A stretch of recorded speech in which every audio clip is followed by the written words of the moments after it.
Hello everyone, it's Linda and welcome back. I had a few messages over the past few weeks about people saying that they love decorating their journals and they have no problem putting in their signatures, but the thing that they strive the hardest over is their covers, and just thinking of something to do with covers. So I thought, well, I would make up a few and kind of show you how I design them, and that way it might give you some information or some inspiration, I should say, on things that you might do that are fairly simple to do. It just takes a little time. Let's go through a few. Now, what I'm using here is a double-sided cardstock, and so that makes it easy, and I just have a tie for each one. The double-sided cardstock is very sturdy, and also because I will make a 6x9, that leaves me a 3-inch strip on a 12x12 piece of cardstock that then becomes pockets for my inside. So as you can see, these pockets are the perfect size, and that's that 3x3 strip that is left over, and it makes it just really easy. Now, in this case, in some cases, you can simply turn that up, which is what I did here. You can see the edge. I simply turned up that 3 inches, made a little vertical pyramid type cut in the inside so that I wouldn't have any trouble when I wanted to close this with extra bulk in the closure here. I also took a fabric tape and glued that in here to reinforce so that I wouldn't have any problems coming through the paper itself when I got ready to put in the signatures. So this makes a very pretty cover. It's plain on the back. And what I did for the front, and this has a few tucks in it, pockets. There's 1, 2. What this blue piece is that's on the bottom here is simply an envelope that I took the pinken shears and I cut around it. Then I did some dye on the edges of it, and that gave me that blue color that I liked so well, that's in the background paper here. Okay, then I took some fabric, basically a piece of linen. It was printed linen. It was blue with little flowers in it, and I took it over to the machine and I collaged, layered in some other elements into that, so that I had a little piece of one with a little bling on it, little shiny things on it, and then I took some silk flower petals and a little ribbon for the center of those, and I sewed all that together. And when I got through, then I placed it on top of the envelope and sewed the 3 sides, leaving this side open so that I would have a pocket. Then that was easy for me to bring all of that one piece over to the cardstock that I was using for my cover, and now to glue that on the 3 sides, which gave me a double pocket here, as you can see. So very simple to do. A little bit of sewing, but you could collage something with paper or even fabric, and you don't have to sew it. You can glue it, but I like to sew because I think it's more secure. But I have some pretty good glues out today for fabric and paper, so that's pretty secure too. I think I'm just prejudiced because I like to sew. Okay, so there's one idea that you can do. Let me show you another one. And by the way, I am going to be putting these in my Etsy shop, So if anyone's interested in getting one, you might check there in a few days.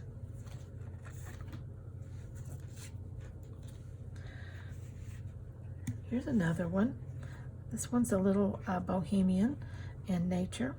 Now this one has a 1/2 inch spacing in here so that it would accommodate easily 2 signatures. Okay, it has a pocket, actually 2, but one would be, I like to use that one there, but there's 2, there's one under there. Okay, again, this is a 12 by 12 piece of double-sided cardstock, and it is folded with the ends folded up. And again, I reinforced it with some fabric paper tape, and so that, because I think that's important, especially if you're going to put more than 1 signature in. I would put 2 small signatures in, and that way it won't tear through the paper. Okay, it's plain on the back.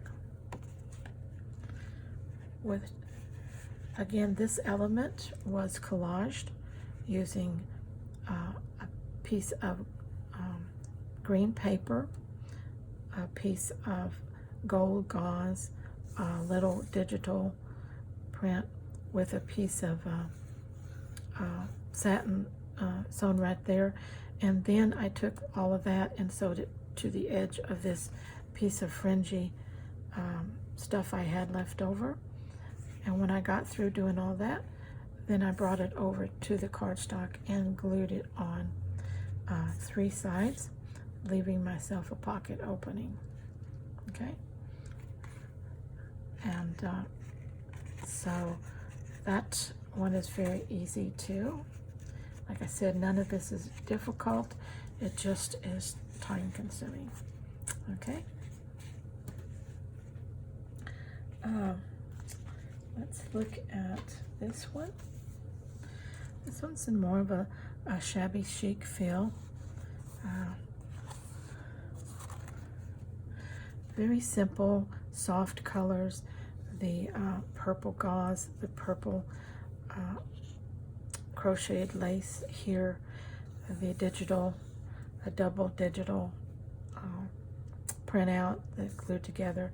Now, I glued these together, then I sewed them to the gauze and the lace here, and then again I glued all of that to the front of the book. Okay, again I folded up 3 inches that I didn't need, put that triangle cut in there, reinforced the center, and as you can see, I have stitched all the way around all of these.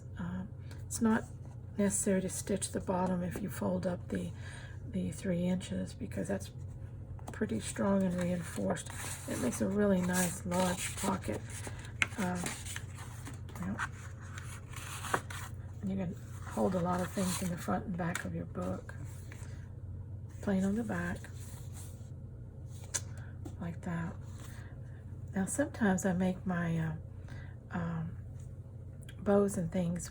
I will take one piece of something that I have, like this torn satin, and then I put sewed a little piece of batik to one end of it, so that when I tied it together, I got 2 fabrics together, which gave me a little bit of difference there. And I think that's the only one that I have another one that I'll show you. I did that same technique on. I think that's kind of cool when you get the 2 different fabrics together for your tie-offs.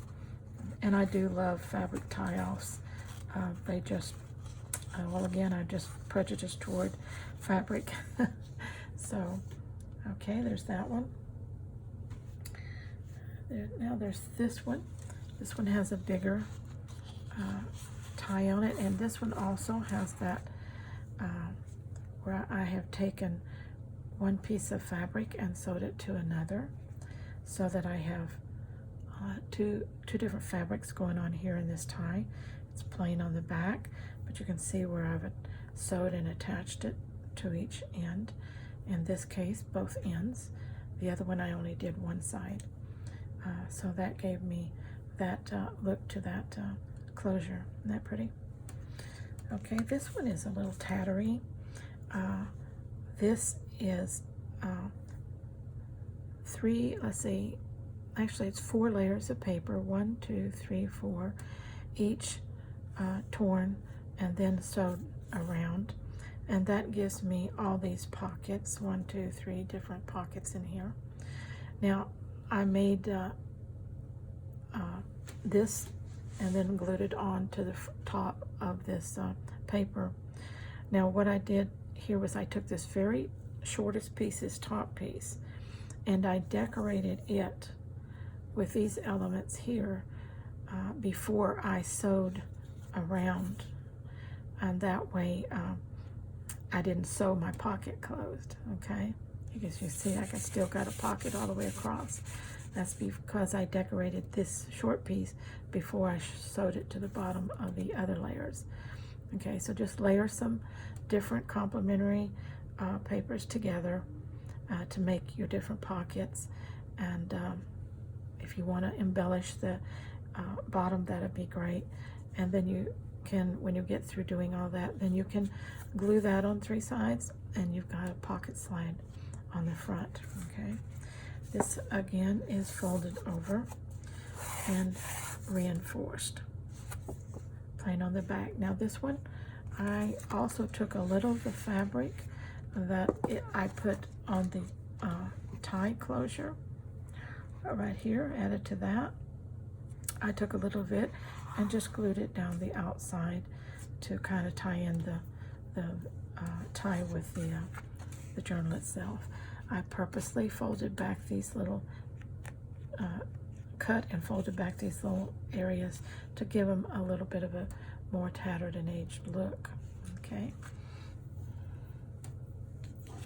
Now these are all been done with just double-sided cardstock, folding up, using a 6x9 and folding up the extra 3 inches to create your inside pockets. Again, it's stitched all around the outside except for the bottom, which is folded. It doesn't need it there. Okay. Okay, now this one is one I wanted to play with some fabrics that I had, and I wanted to create kind of a romantic shabby chic. And so this is where this one comes in. There are, let's see, 2 different fabrics on the front with 2 different papers. As you can see, I layered some paper and then some fabric and then some lace across that. And this was a little motif I added later. Okay, the motif I added after the fact, so that's why I have stitching in here. So if I were to use this myself, I would get something that I could decorate the inside and cover that stitching. This time for these, I stitched all the way around, and I think that's when I determined that I didn't want to do that. I didn't have to do that. If I folded up this 3 inches, it was fine. Reinforce the center again. The back, when I brought this fabric around to the back, I thought, well, you know, if I were to just stitch that across right here, then I could leave that open, and when it's folded, it becomes a pocket too, like that. So that's what I did there. So you can decide what you want to do. When I had the double-sided, or actually this was not double-sided, it was just a simple cardstock solid color all the way around. Then I layered this piece in, a piece of the green was showing. I put the lace over that. Then I took these elements and wrapped them over the spine so that they would lap over to the back. And as I said, I sewed this down here, and of course around, so that creates a pocket on the back side. Okay, and then this is just a piece of torn fabric that I had that gives a little bit of shabbiness there. So that's a total fabric covered piece of cardstock there. Okay, so I hope that gives you some inspiration, some ideas of something you might try when you're working on your covers. Remember that you can do just about anything, whatever your style is, whatever you like, whatever colors, whatever fabrics, whatever papers you have, work with those. Try some different things, maybe your tie closures, and put your double fabrics on there. You might want to change up the look from a shabby chic to more of a bohemian style with and really color is what does that more than anything, color and shape. And you might try making some, designing some of your own very special pieces to glue on the front that is just something you like to do out of simple scraps and maybe an envelope. All right, I hope you enjoyed this, and you'll make some covers of your own. And until next time, keep creating. Bye-bye.